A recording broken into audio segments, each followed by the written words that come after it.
সাধারণ শিক্ষার্থীদের ভুয়া ভুয়া স্লোগানে পালাতে বাধ্য হলেন এনসিপি নেতা নাসির।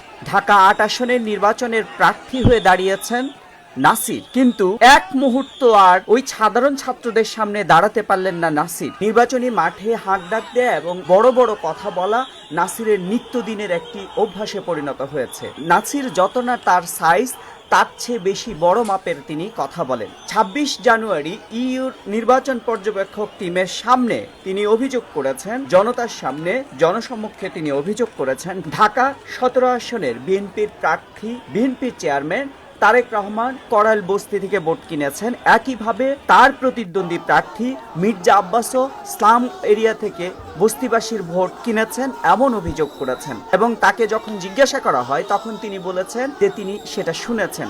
অন্যদিকে ঢাকা ইউনিভার্সিটির শিক্ষার্থী হিসেবে তার ইংরেজি বলা নিয়েও এক ধরনের ট্রল মাঠে, এবং তিনি মির্জা আব্বাসের হাফ প্যান্টও খুলতে চেয়েছেন। কিন্তু আজ তার হাফ প্যান্ট নিয়ে টানাটানি শুরু করলো সাধারণ ছাত্ররা। ভুয়া ভুয়া স্লোগান দিয়ে নাসির উদ্দিনের হাফ প্যান্ট খুলে নিতে লাগলেন সাধারণ শিক্ষার্থীরা।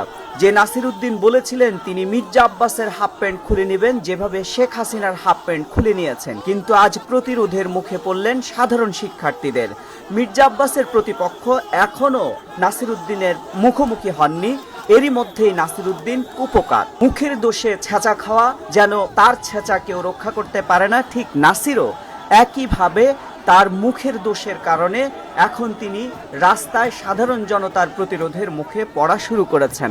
যাচ্ছে তাই ভাষায় তিনি কথা বলেন। এটা নিয়ে ঢাকা ৮ আসনের সাধারণ মানুষের মধ্যে এক ধরনের ক্ষোভ তৈরি হয়েছে। এবং নাসির উদ্দিন পাটোয়ারি তার নিজের নির্বাচনী এলাকা চাঁদপুরের হাজীগঞ্জে, তিনি চাঁদপুরের শাহরাস্তিতে তিনি নির্বাচন না করে ঢাকায় এসে মির্জা আব্বাস যে আসনে নির্বাচন করছেন সেই আসনে নির্বাচন করছেন।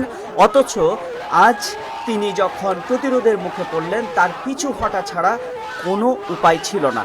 তো নাসির উদ্দিন পাটোয়ারি প্রতি মুহূর্তে মুহূর্তে মির্জা আব্বাসকে উস্কে দেয়া এবং বিভিন্ন রকম উস্কানিমূলক কথা বলে মির্জা আব্বাসকে খেপিয়ে তোলার চেষ্টা করছেন।